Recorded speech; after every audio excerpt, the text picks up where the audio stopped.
Hi everybody, so today we're going to look at the strategy and tactics of an Eldar Falcon. This is personally one of my favorite transports in all of 40k. I think it's one of the premier transports, really. I mean, it's one of the most resilient things you can put models inside of. It also has a lot of versatility. Very versatile tank. It can be outfitted with some very heavy weaponry, which can make it good at blowing up other tanks, can make it good at mowing down infantry. It's fast, it's maneuverable, it carries guys, it survives extremely well. It's one of the most survivable vehicles in the game. So without further ado, let's get into discussing this little bad boy.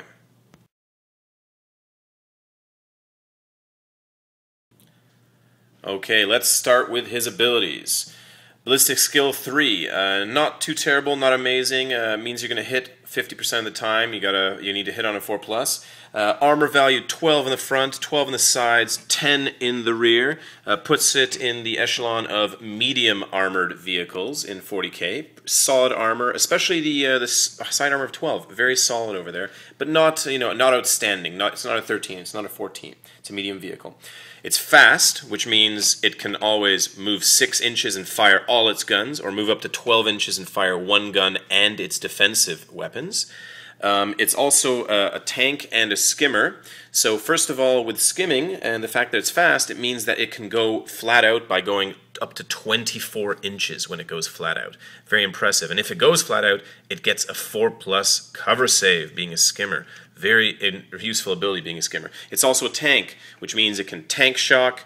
It can when it rams things, it adds its front armor to the hit, to the strength of the hit. Pretty effective ability there. It takes up a heavy support slot, so it is not a dedicated transport. So it does take up a heavy support slot, and it has a transport capacity, most importantly, of 6. Pretty interesting. It means it can take smaller sized units. It cannot take things like Guardians, which start at 10. It can't take Wraith Guard because it's excluded from doing that, but it can transport up to 6 guys. Okay, let's talk guns. So first of all, it comes for free with a pulse laser, one of the most powerful guns in 40k, definitely the most powerful gun in the Eldar Codex. Strength 8, AP2, 2 shots, 48-inch range. Excellent, excellent gun. Blows away vehicles, kills infantry, guns down things that feel no pain, guns down monstrous creatures. Very solid gun. It also comes for free with this little pea shooter down here. This little tiny little pea shooter gun. It's a shuriken catapult, twin length, strength 4, AP5, 2 shots, 12-inch range. For comparison, this is the same gun that you get for free on a Guardian jet bike. So it's not very powerful, but it is free. And you also must buy a third gun for it. You see there's an empty slot there. And we're going to talk about those third guns. Okay, so first off, we have the Eldar Missile Launcher, 20 points, 2 profiles. Either Strength 8 AP3 or Strength 4 AP4 Pinning Small Blast. You'll notice that that's actually better than an average missile launcher. It has better Eldar stats, better AP, and it has pinning quality. Also, most importantly, it has 48-inch range, so it synergizes extremely well with the pulse laser. 48-inch range, Strength 8, 48-inch range, Strength 8, or Strength 4 AP4 Small Blast Pinning. Very good synergy there. Next gun you can put on here, also a very intriguing choice. Scatter laser, 15 points, 36-inch range, strength 6, 4 shots. Very good at gunning down infantry and monstrous creatures and hitting the side armor of vehicles. Very effective gun. Next option, it's cheaper baby option. 5 points for a shuriken cannon. 24-inch range only 3 shots instead of 4 compared to the scatter laser. AP of 5 though, so a little bit better, and it's extremely cheap. Very cheap option, 5 points if you are trying to save points. You got also next we have the Star Cannon, much maligned weapon in the Eldar Codex these days, but still pretty interesting option. Very expensive, 25 points, 36-inch range, strength 6, AP2. So range and strength-wise doesn't have great synergy here, because this thing likes to fire at transports and vehicles, this thing likes to fire at infantry. However, there's a pretty profound synergy with the AP2 quality. 2 shots AP2 high strength, 2 shots AP2 high strength. Pretty reasonable weapon if you are facing tons of Terminators, you're facing tons of things with armor 2, you really just want to be able to gun down things with high armor. Pretty reasonable choice if you're expecting to face things like that. Last weapon we have the Bright Lance. 30 points, 36-inch range only, Strength 8 AP2 lance weapon. Now, the biggest annoyance with this gun, why you don't see a lot of people who use Falcons using it, is the stupid range difference. 48-inch range, a real long-range weapon, 36-inch range, mid-range weapon. Very annoying. They do have the synergy, Strength 8 AP2 lance, Strength 8 AP2, 2 shots. Not the worst choice there. If you know you're facing a lot of land raiders, go ahead and use it, but not my favorite choice because if you're just going to be facing a lot of armor 12 and below, then the missile launcher is cheaper and has 2 profiles. Can be fired defensively, which I forgot to mention. This guy can be fired defensively, strength 4, so you can do your fast move and still fire it. The last thing to consider, and I think this is a great option, is to upgrade this little garbage little pea shooter into a full-fledged shuriken cannon.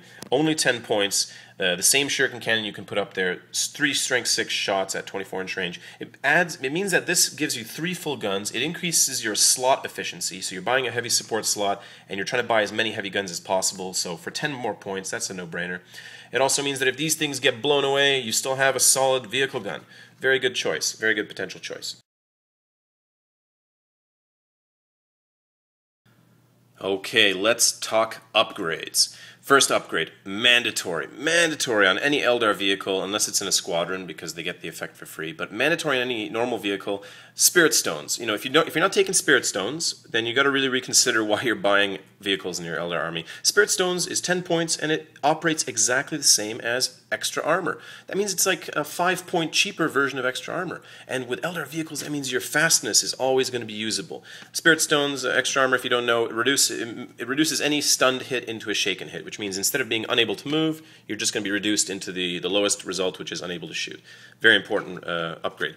Second upgrade, which I think is mandatory on a Falcon, and that is hollow fields.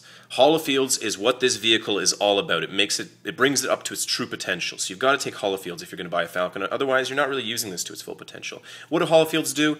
Any glancing or penetrating hit must roll 2 dice and pick the lowest result. Any glancing or penetrating hit. This includes melee hits, not just hits from shooting. So that's very important to remember, because that means a power claw orc gets here, beats into you with strength 10. Normally that would just obliterate a wave serpent. This guy's going to shrug off most of those hits. Of course, it's a game of dice. You might still get hurt, but it's going to shrug them off. How effective is hollow fields? A normal penetrating hit from a normal weapon that isn't AP1 either wrecks you or annihilates you on has a 1 in 3 chance of doing that. So 1 in 3, 1 out of every 3 times that happens. With hollow fields, that chance is reduced to 1 in 12. A 4-fold increase in your survivability against regular penetrating hits. Against glancing hits, the results are spectacular. Glancing hits are basically almost useless against a Falcon. The only way to immobilize you on a glancing hit from a regular weapon is to roll double 6s. That's 1 in 36. The only way to blow off a weapon on a Falcon is to roll 5 or higher on both dice, so that's a 1 in 12 chance to blow off a weapon. It reduces glancing hits into almost nothing. Very important upgrade. Next 2 upgrades, vectored engines, 20 points, extremely expensive, still relatively useful, even though people on the internet say it sucks. Why is vectored engines useful? A skimmer, when it goes flat out, if it gets immobilized before its next activation, it counts as wrecked. So you get wrecked just for being immobilized after going flat out. If you have vectored engines, that is no longer the case. You simply sink to the ground and are immobilized normally. So that's something to remember, is that that gives you that benefit. Now, on Falcons, I don't tend to put it on because with hollow fields, they tend to not get immobilized very often. However, on a Wave Serpent, it's a very reasonable upgrade, and it is potentially reasonable if you have 20 points.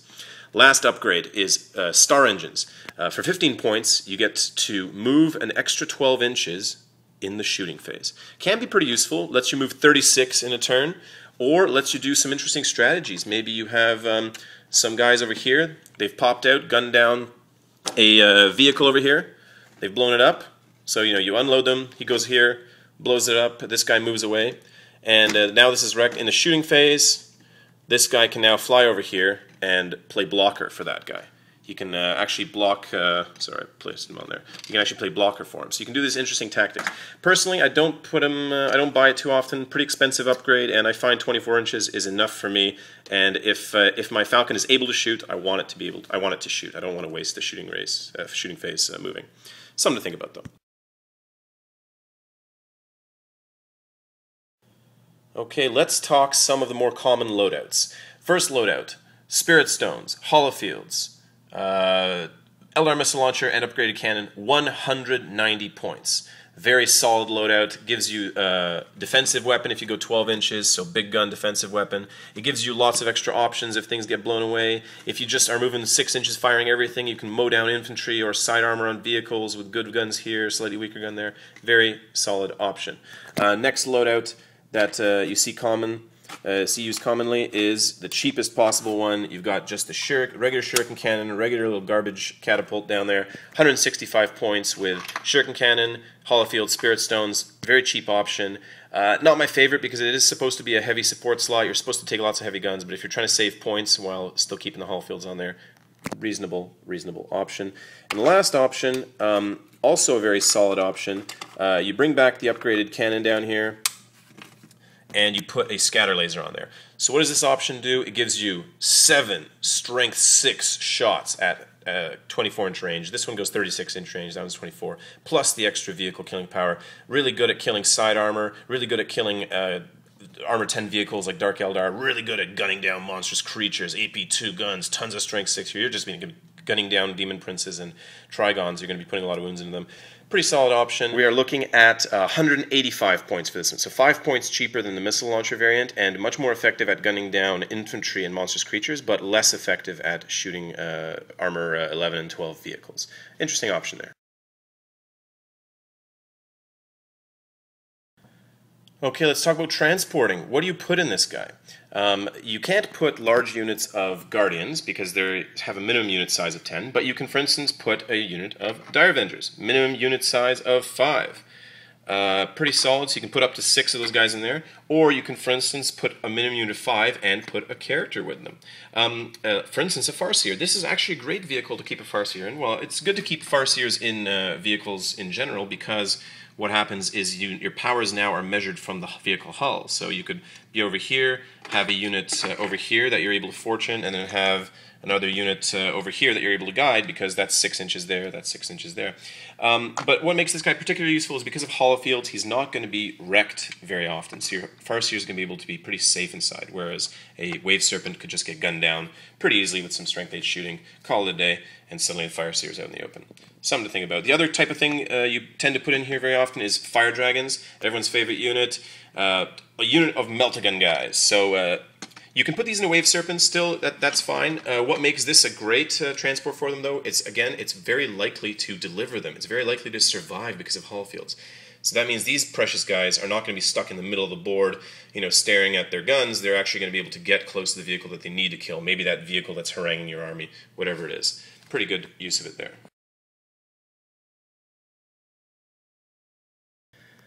Let's talk strategy, big picture type stuff. Why do you put this guy in your army, and what does he do for your army? The first reason why you take this guy is because he's going to be the most resilient transport on the board. He is going to be very, very likely to deliver whatever's inside him, whether that's Fire Dragons that need to gun down that crucial vehicle or crack it open so you can get some kill points, whether it's delivering these guys onto an objective and keeping them inside it and owning that objective all game while it fires its heavy guns. It's going to be a very resilient transport. The next reason you take this guy is to contest objectives and to be able to really win you the game that way. Late game, this guy flies in, contests an objective, tank shocks if he needs to, pushes these guys off of it. He's an extremely useful objective contester.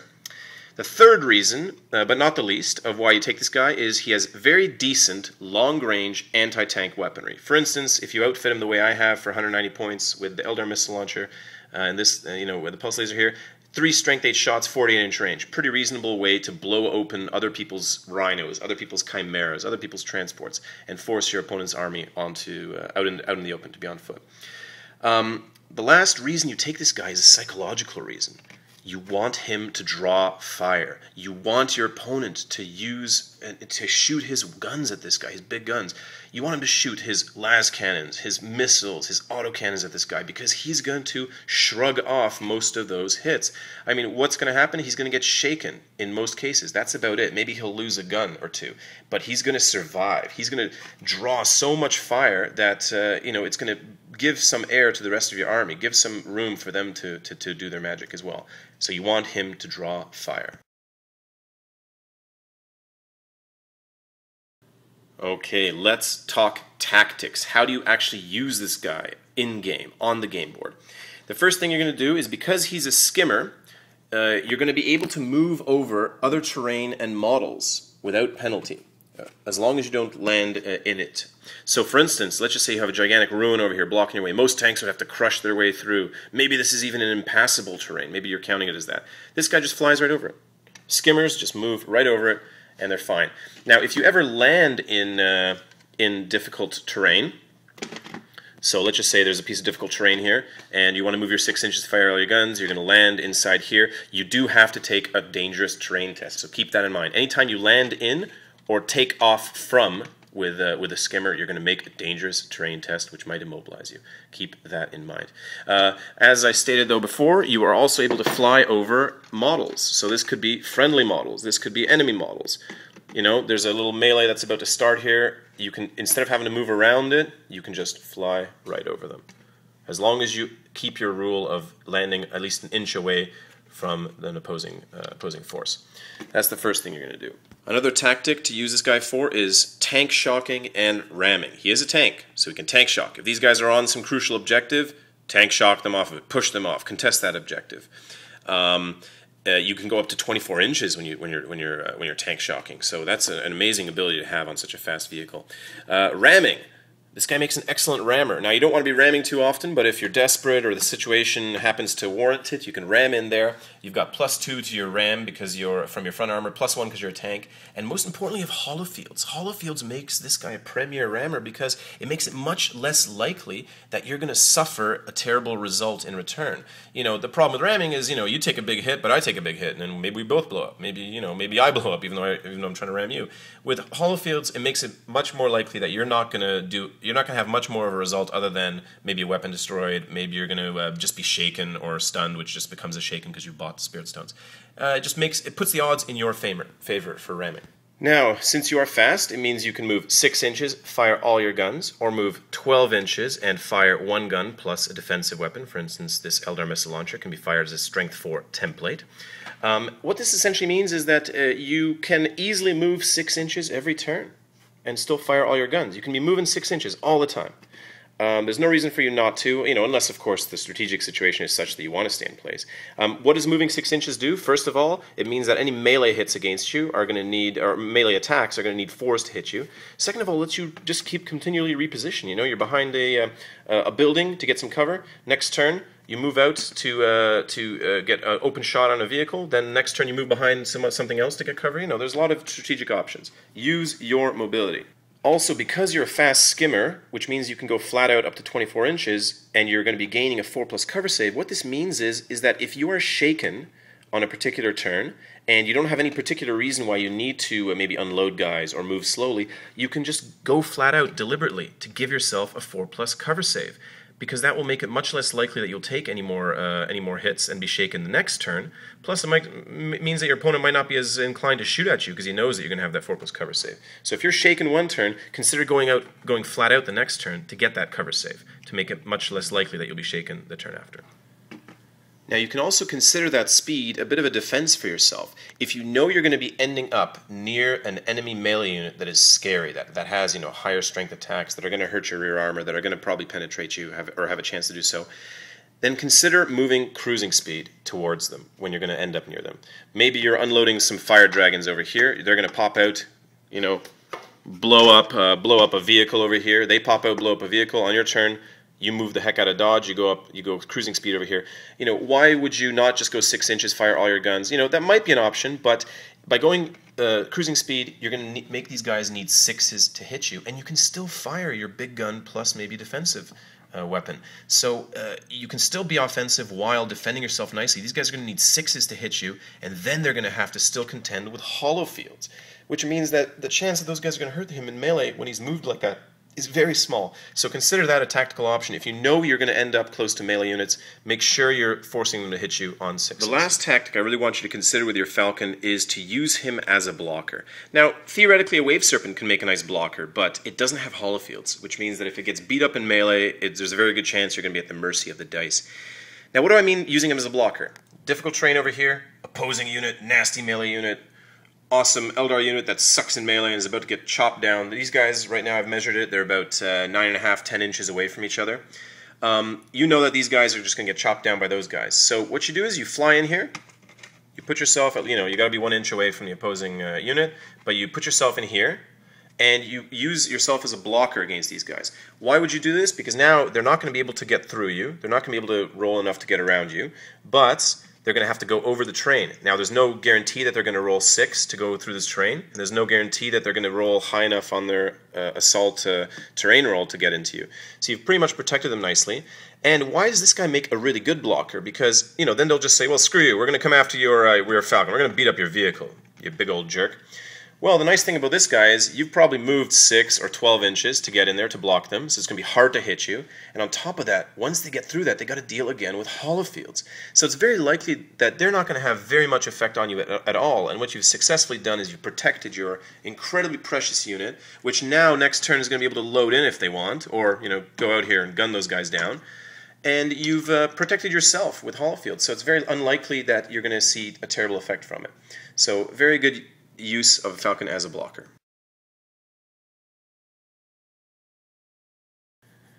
Alright, let's talk weaknesses. So despite how awesome I'm trying to tell you the Falcon is, it does have some very serious drawbacks that you need to be aware of. The first drawback is that it's extremely expensive. I mean, you have to put hollow fields on it. You really have to put spirit stones. That makes it 160 points before you've even bought your mandatory gun. I mean, the way I feel this guy is usually close to 200 points, 190 points, 185 points, something like that. He's very, very expensive.